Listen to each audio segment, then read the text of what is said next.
Hello friends, welcome है आप सभी का आपके इस कृष्णा आर्ट्स एजुकेशन चैनल में, जो केवल और केवल बोर्ड एग्ज़ाम की तैयारी करवाने के लिए बनी है। इसलिए इस चैनल को आपने अभी तक सब्सक्राइब नहीं किया तो इस चैनल को सब्सक्राइब कर दें और साइड के बेल नोटिफिकेशन को प्रेस कर दें, ताकि हमारी वीडियो का लेटेस्ट नोटिफिकेशन आप तक सबसे पहले पहुँच सके। और अगर आप हमारे इस यूट्यूब चैनल पर नए हैं तो आप टेलीग्राम चैनल में भी ज्वाइन हो जाएँ।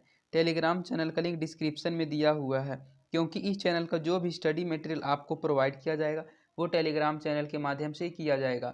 स्टडी मटेरियल में आपको सभी सब्जेक्ट्स का चैप्टर बाय चैप्टर ऑब्जेक्टिव और सब्जेक्टिव क्वेश्चंस का पीडीएफ प्रोवाइड किया जाएगा, इसलिए आप टेलीग्राम चैनल को अवश्य ज्वाइन कर लें। तो चलिए इस वीडियो में आगे की ओर बढ़ते हैं।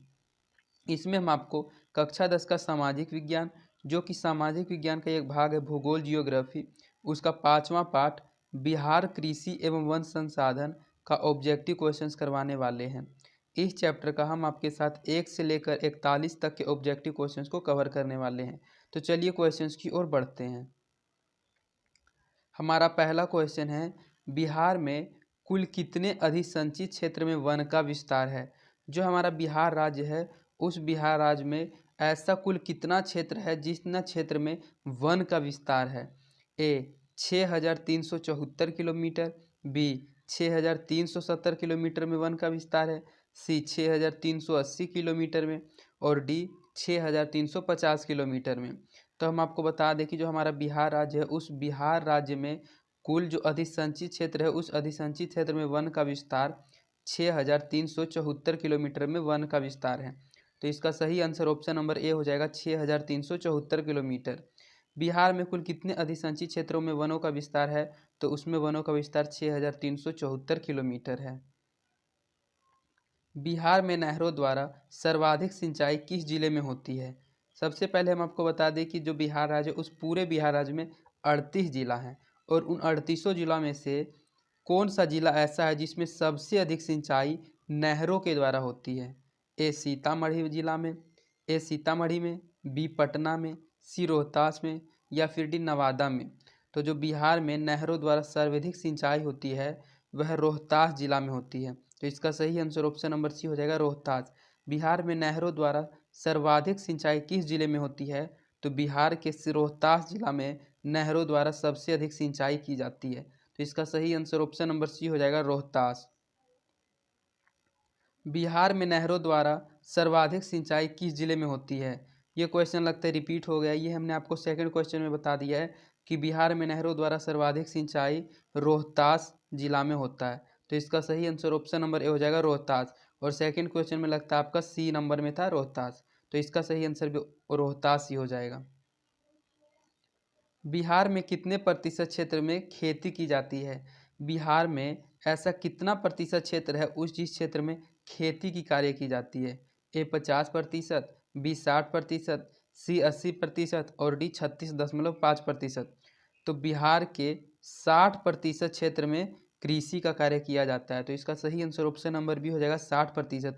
बिहार में कितने प्रतिशत क्षेत्र में खेती की जाती है, तो बिहार के 60% क्षेत्र में खेती की जाती है। बिहार के जूट उत्पादन में, जो बिहार राज्य है उस बिहार राज्य के जूट उत्पादन में क्या हो रही है। वे वृद्धि हो रही है, बी गिरावट हो रहा है, सी स्थिर है, ना ही वृद्धि हो रही है ना ही गिरावट हो रही है, मतलब कि स्थिर है, और डी इनमें से कुछ भी नहीं हो रहा है। तो हम आपको बता दें कि जो बिहार है उस बिहार राज्य में जूट का उत्पादन में बहुत ज़्यादा गिरावट हो रहा है। तो इसका सही आंसर ऑप्शन नंबर बी हो जाएगा, गिरावट। बिहार के जूट उत्पादन में गिरावट हो रहा है। संजय गांधी जैविक उद्यान किस नगर में स्थित है। जो संजय गांधी जैविक उद्यान है, यह उद्यान किस नगर में स्थित है। ए राजगीर में, बी बोधगया में, सी पटना में, डी बिहार शरीफ में। तो जो संजय गांधी जैविक उद्यान है वह पटना में स्थित है। तो इसका सही आंसर ऑप्शन नंबर सी हो जाएगा, पटना। संजय गांधी जैविक उद्यान कहाँ स्थित है, तो संजय गांधी जैविक उद्यान पटना में स्थित है। कोसी नदी घाटी परियोजना का आरंभ हुआ। जो कोसी नदी घाटी परियोजना थी वह परियोजना कब से शुरुआत हुई थी। ए 1950 ईस्वी में, बी 1948 ईस्वी में, सी 1952 ईस्वी में, या फिर डी 1955 ईस्वी में। तो जो कोसी नदी घाटी परियोजना थी उसका आरंभ 1955 ईस्वी में हुआ था। तो इसका सही आंसर ऑप्शन नंबर डी हो जाएगा 1955 ईस्वी में। कोसी नदी घाटी परियोजना का आरंभ 1955 ईस्वी में हुआ था। कांवर झील स्थित है। झील से रिलेटेड क्वेश्चन भी आपके एग्जाम में जरूर आएगा, इसलिए आप 4-5 झील से रिलेटेड क्वेश्चन को जरूर याद रखिएगा। इस क्वेश्चन में आपसे पूछा जा रहा है कि जो कांवर झील है यह झील कहाँ स्थित है। ए दरभंगा जिला में, बी भागलपुर जिला में, सी बेगूसराय जिला में, डी मुजफ्फरपुर जिला में। तो जो कांवर झील है वह बेगूसराय जिला में स्थित है। तो इसका सही आंसर ऑप्शन नंबर सी हो जाएगा, बेगूसराय जिला में। कांवर झील कहाँ स्थित है, तो कांवर झील बेगूसराय जिला में स्थित है। इनमें से कौन गन्ना उत्पादक जिला नहीं है। ये चारों बिहार का जिला दिया गया है और इसमें से पूछा जा रहा है कि इनमें से ऐसा कौन सा जिला है जो कि गन्ना का उत्पादन नहीं करता है। ए दरभंगा, बी पश्चिमी चंपारण, सी मुजफ्फरपुर और डी रोहतास। तो दरभंगा, पश्चिमी चंपारण और मुजफ्फरपुर, इन तीनों में तो गन्ना का उत्पादन होता है, लेकिन रोहतास एक ऐसा जिला है जिसमें गन्ना का उत्पादन नहीं किया जाता है। तो इसका सही आंसर ऑप्शन नंबर डी हो जाएगा, रोहतास। इनमें से कौन गन्ना उत्पादक जिला नहीं है, तो गन्ना उत्पादक जिला रोहतास नहीं है, अर्थात रोहतास जिला में गन्ना का उत्पादन नहीं होता है। तंबाकू उत्पादन क्षेत्र है। जो तंबाकू उत्पादन क्षेत्र है वह कहाँ है। ए गंगा का उत्तरी मैदान, बी गंगा का दक्षिणी मैदान, सी हिमालय की तराई और डी गंगा का दियारा। तो ये चारों जगह का नाम दिया गया है और इसमें से पूछा जा रहा है कि इनमें से किस जगह पर तंबाकू उत्पादन का क्षेत्र है। तो तंबाकू उत्पादन का क्षेत्र इनमें से गंगा का दियारा क्षेत्र में है। गंगा का दियारा क्षेत्र एक ऐसा क्षेत्र है जिसमें तंबाकू का बहुत अधिक उत्पादन किया जाता है। तो इसका सही आंसर ऑप्शन नंबर डी हो जाएगा, गंगा का दियारा। तंबाकू उत्पादन क्षेत्र कहाँ है, तो तंबाकू उत्पादन क्षेत्र गंगा का दियारा में है। कुशेश्वर स्थान किस जिला में स्थित है। जो कुशेश्वर स्थान है यह स्थान किस जिला में स्थित है। ए वैशाली में, बी दरभंगा में, सी बेगूसराय में, डी भागलपुर में। तो जो कुशेश्वर स्थान है यह स्थान दरभंगा जिला में स्थित है। तो इसका सही आंसर ऑप्शन नंबर बी हो जाएगा, दरभंगा में। कुशेश्वर स्थान किस जिला में स्थित है, तो कुशेश्वर स्थान दरभंगा जिला में स्थित है। गंडक परियोजना का निर्माण किस स्थान पर हुआ। जो गंडक परियोजना है वह परियोजना का स्थान किस जगह पर हुआ था। ए बेतिया में, बी छपरा में, सी मोतीहारी में और डी वाल्मीकि नगर में। तो जो गंडक परियोजना थी उसका निर्माण किस स्थान पर हुआ था यह पूछा जा रहा है। तो गंडक परियोजना का निर्माण वाल्मीकि नगर में हुआ था। तो इसका सही आंसर ऑप्शन नंबर डी हो जाएगा, वाल्मीकि नगर। गंडक परियोजना का निर्माण किस स्थान पर हुआ, तो गंडक परियोजना का निर्माण वाल्मीकि नगर स्थान पर हुआ है। राज्य की कितनी प्रतिशत जनसंख्या कृषि कार्य में लगी हुई है। जो बिहार राज्य है उस बिहार राज्य की ऐसी कितनी प्रतिशत जनसंख्या है जो कि कृषि कार्य में लगी हुई है। ए 80%, बी 75%, सी 65% और डी 86%। तो बिहार राज्य की 80% जनसंख्या कृषि कार्य में ही लगी हुई है। तो इसका सही आंसर ऑप्शन नंबर ए हो जाएगा, 80%। राज्य की कितनी प्रतिशत जनसंख्या कृषि कार्य में लगी हुई है, तो राज्य की 80% जनसंख्या कृषि अर्थात खेतों के कार्यों में लगी हुई है। बिहार में सिंचाई का सबसे प्रचलित साधन क्या है। जो हमारा बिहार है इस बिहार राज्य में सिंचाई का जो सबसे प्रचलित साधन है वह क्या है। ए नहर, बी कुआं, सी नलकूप और डी तालाब। तो बिहार के किस जिले में सर्वाधिक सिंचाई नहरों के द्वारा होती है।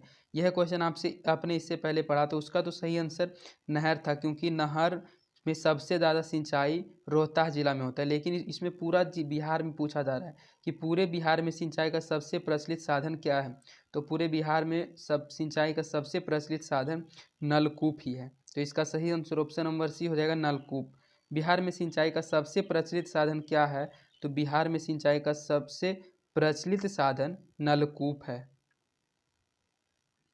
कोसी परियोजना में किस स्थान पर बराज बनाया गया है। जो कोसी परियोजना है उस परियोजना में किस स्थान पर बराज बनाया गया है। ए मोदीनगर में, बी हनुमान नगर में, सी हनुमानगढ़ में और डी वाल्मीकि नगर में। तो जो कोसी परियोजना है उसमें किस स्थान पर सराज बनाया गया है, तो वह हनुमान नगर स्थान पर बराज बनाया गया है। तो इसका सही आंसर ऑप्शन नंबर बी हो जाएगा, हनुमान नगर। कोसी परियोजना के हनुमान नगर स्थान पर ही बराज बनाया गया है। बिहार में जिलों की कुल संख्या कितनी है। हमने आपको इससे पहले क्वेश्चन में ही इसका आंसर बता दिया है कि जो हमारा बिहार राज्य है उस बिहार राज्य में कितने जिले हैं। यहाँ जिलों लिखा हुआ है लेकिन यहाँ जिलों होना चाहिए कि बिहार में जिलों की कुल संख्या कितनी है। ए 35 जिला, बी 36 जिला, सी 37 जिला और डी 38 जिला। तो जो हमारा बिहार राज्य है इस बिहार राज्य में 38 जिला है। तो इसका सही आंसर ऑप्शन नंबर डी हो जाएगा 38 जिला। बिहार में जिलों की कुल संख्या कितनी है, यहाँ जिला होना चाहिए कि बिहार में जिलों की कुल संख्या कितनी है। तो बिहार में कुल 38 जिला है। सासाराम में किस जिला का मुख्यालय अवस्थित है। जो सासाराम है उस सासाराम में किस जिला का मुख्यालय अवस्थित है। ए भोजपुर का, बी नालंदा का, सी रोहतास का या फिर डी कसूर का। तो जो सासाराम है उसमें रोहतास जिला का मुख्यालय अवस्थित है। तो इसका सही आंसर ऑप्शन नंबर सी हो जाएगा रोहतास। सासाराम में रोहतास जिला का मुख्यालय अवस्थित है। सबसे कम वर्षा का जिला है। इनमें से ऐसा कौन सा जिला है जिसमें बहुत ही कम वर्षा होती है। ए किशनगंज, बी बक्सर, सी पूर्णिया, यहाँ पूर्णिया होना चाहिए था, पूर्णिया लिखा हुआ है, और डी पश्चिमी चंपारण। तो इसमें पूछा जा रहा है कि इन सभी जिलों में से सबसे कम वर्षा किस जिला में होती है। तो बक्सर एक ऐसा जिला है जिसमें बहुत ही कम मात्रा में वर्षा होती है। तो इसका सही आंसर ऑप्शन नंबर बी हो जाएगा बक्सर। सबसे कम वर्षा का जिला है तो सबसे कम वर्षा का जिला बक्सर जिला है। कौन सी नदी बिहार का शोक कहलाती है। यह क्वेश्चन बहुत ज़्यादा इंपॉर्टेंट है। यह आपके एग्जाम में 100% आने की संभावना है क्योंकि यह क्वेश्चन हर बार पूछा जाता है कि कौन सी ऐसी नदी है जिस नदी को बिहार का शोक कहा जाता है। ए गंगा नदी को, बी गंडक नदी को, सी कोसी नदी को या फिर डी पुनपुन उत्तर नदी को। तो जो बिहार का शोक कहलाती है वह कोसी नदी कहलाती है। तो इसका सही आंसर ऑप्शन नंबर सी हो जाएगा कोसी नदी।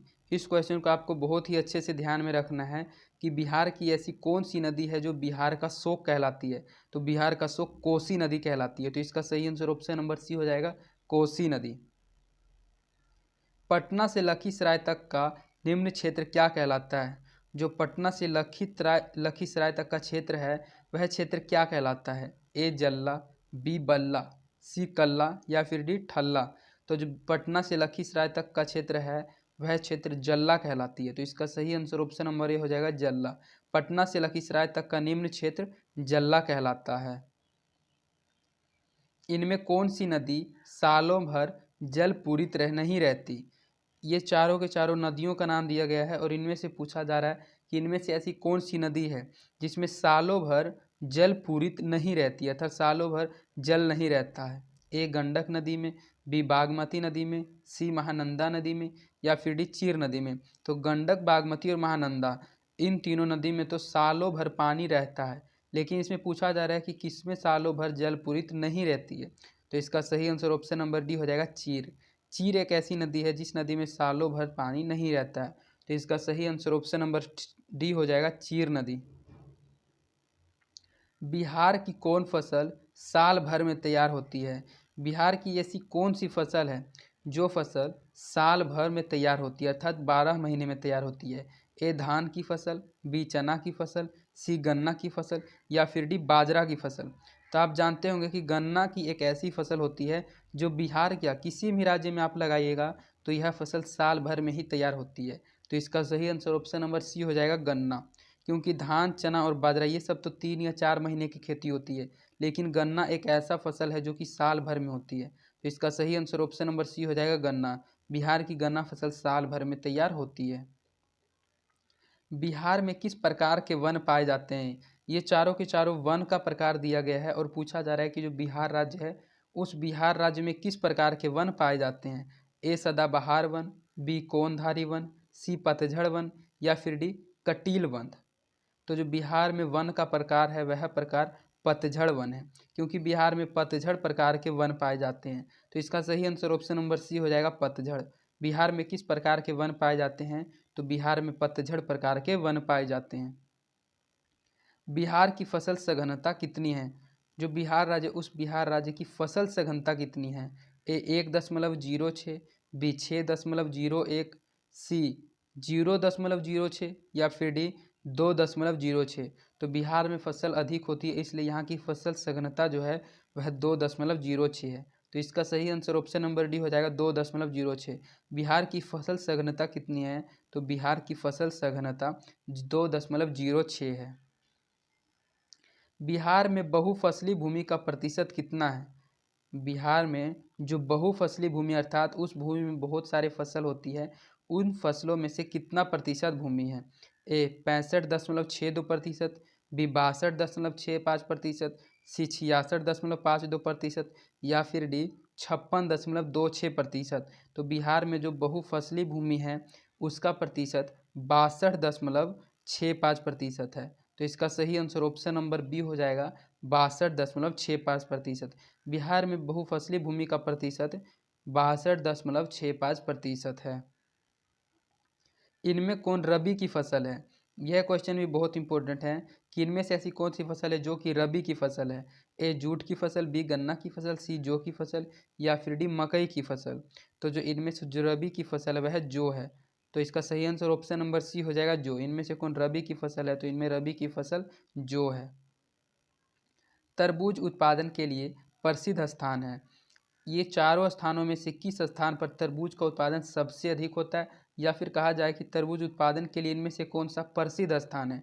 ए हाजीपुर, बी भागलपुर, सी कटिहार, या फिर डी बक्सर।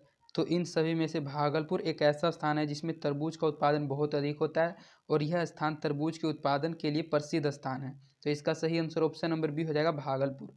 तरबूज उत्पादन के लिए प्रसिद्ध स्थान कौन सा है? तो तरबूज उत्पादन के लिए प्रसिद्ध स्थान भागलपुर स्थान है। बिहार में वर्षा ऋतु कब होती है? जो बिहार राज्य उस बिहार राज्य में वर्षा ऋतु कब से कब तक होती है? ए जून से सितंबर तक, बी जून से नवंबर तक, सी मई से जुलाई तक, और डी जून से अक्टूबर तक। तो जो बिहार में वर्षा ऋतु है वह जून से सितंबर तक होती है। तो इसका सही आंसर ऑप्शन नंबर ए हो जाएगा जून से सितंबर तक। बिहार में वर्षा ऋतु जून से सितंबर तक होती है। बिहार में वर्षा का सामान्य औसत क्या है? जो बिहार में वर्षा का सामान्य औसत है वह क्या है? ए 12 सेंटीमीटर, बी 120 सेंटीमीटर, सी 80 सेंटीमीटर, और डी 800 सेंटीमीटर। ये जो सेंटीमीटर दिया है यह औसत वर्षा का एक प्रकार का यूनिट होता है। तो इसमें पूछा जा रहा है कि बिहार में वर्षा का सामान्य औसत क्या है? तो बिहार में वर्षा का सामान्य औसत 120 सेमी है। तो इसका सही आंसर ऑप्शन नंबर बी हो जाएगा 120 सेंटीमीटर। बिहार में वर्षा का सामान्य औसत 120 सेमी है। बिहार की आकृति किस प्रकार की है? जो हमारा बिहार है इस बिहार राज्य की आकृति अर्थात मानचित्र में इसकी आकृति किस प्रकार की है? ए त्रिभुजाकार, बी चतुर्भुजाकार, डी गोलाकार, या सी गोलाकार, या फिर डी आयताकार। तो जो बिहार राज्य है उसकी आकृति चतुर्भुजाकार है। तो इसका सही आंसर ऑप्शन नंबर बी हो जाएगा चतुर्भुजाकार। ये चार भुजाओं जैसी आकृति की लगती है बिहार राज्य। तो बिहार राज्य की आकृति चतुर्भुजा प्रकार की है। बिहार में हिमालय की कौन सी श्रेणी मिलती है? बिहार राज्य में हिमालय की ऐसी कौन सी श्रेणी है जो कि मिलती है? ए ट्रांस हिमालय, बी महान हिमालय, सी मध्य हिमालय, या फिर डी शिवालिक। तो जो बिहार में हिमालय की श्रेणी मिलती है वह शिवालिक श्रेणी मिलती है। तो इसका सही आंसर ऑप्शन नंबर डी हो जाएगा शिवालिक। बिहार में हिमालय की कौन सी श्रेणी मिलती है? तो बिहार में हिमालय की शिवालिक श्रेणी मिलती है। बिहार के मैदानी भाग में किस प्रकार की मिट्टी पाई जाती है? जो बिहार राज्य का मैदानी भाग है इसके मैदानी भाग में किस प्रकार की मिट्टी पाई जाती है? ए लाल मिट्टी, बी वाहित मिट्टी, सी काली मिट्टी, या फिर डी लैटेराइट मिट्टी। तो जो बिहार का मैदानी भाग है उस मैदानी भाग में वाहित मिट्टी पाई जाती है। तो इसका सही आंसर ऑप्शन नंबर बी हो जाएगा वाहित मिट्टी। बिहार के मैदानी भाग में किस प्रकार की मिट्टी पाई जाती है? तो बिहार के मैदानी भाग में वाहित मिट्टी प्रकार पाई जाती है। बिहार में जल का उपयोग किस काम के लिए होता है? बिहार राज्य में जल का उपयोग अर्थात जल का अत्यधिक उपयोग किस काम के लिए होता है? ए सिंचाई के लिए, बी जल विद्युत उत्पादन के लिए, सी यातायात के लिए, या फिर डी मत्स्य उत्पादन के लिए। तो आप जानते होंगे कि बिहार की 80% जनसंख्या कृषि का कार्य करती है। तो इसमें जो जल का अत्यधिक उपयोग है वह भी सिंचाई में ही होगा। तो इसका सही आंसर ऑप्शन नंबर ए हो जाएगा सिंचाई। बिहार में जल का उपयोग किस काम के लिए होता है? तो बिहार में जल का उपयोग सिंचाई काम के लिए होता है। बिहार की कितनी भूमि कृषि के अंतर्गत आती है? बिहार राज्य की ऐसी कितनी प्रतिशत भूमि है, कितनी चौथाई भूमि है जो कि कृषि के अंतर्गत आ जाती है? ए आधी, बी 3/4, सी 1/4, या फिर डी 100%। तो बिहार राज्य की 3/4 भूमि कृषि के अंतर्गत आ जाती है। तो इसका सही आंसर ऑप्शन नंबर बी हो जाएगा 3/4। बिहार की कितनी प्रतिशत भूमि कृषि के अंतर्गत आती है? तो बिहार की 3/4 भूमि कृषि के अंतर्गत आती है। बिहार में मकई का सर्वप्रमुख उत्पादन क्षेत्र कौन है? जिस प्रकार आपने तरबूज का सर्वप्रमुख उत्पादक भागलपुर पढ़ा, उसी प्रकार इसमें पूछा जा रहा है कि मकई का सर्वप्रमुख उत्पादन क्षेत्र बिहार का कौन सा है? ए कोसी तट, बी गंगा से सटे उत्तरी इलाका, सी रोहतास क्षेत्र या फिर डी फल्गु तट। तो जो बिहार में मकई का सर्वप्रमुख उत्पादन क्षेत्र है वह कोसी तट ही है। तो इसका सही आंसर ऑप्शन नंबर ए हो जाएगा कोसी तट। बिहार में मकई का सर्वप्रमुख उत्पादन क्षेत्र कोसी तट है। बिहार में धान की उत्पादकता कितनी है? बिहार में धान की उत्पादकता अर्थात कितनी होती है? ए 1.749 किलोमीटर प्रति हेक्टेयर, बी 738 किलोग्राम प्रति हेक्टेयर, सी 1.287 किलोग्राम हेक्टेयर या फिर डी 1500 किलोग्राम प्रति हेक्टेयर। तो जो बिहार में धान की उत्पादकता है वह 1.287 किलोग्राम हेक्टेयर है। तो इसका सही आंसर ऑप्शन नंबर सी हो जाएगा 1.287 kilogram hectare. 1.287 kilogram hectare Bihar में धान की उत्पादकता है। बिहार में कुल पशुधन कितना है? बिहार में कुल पशुधन कितना है?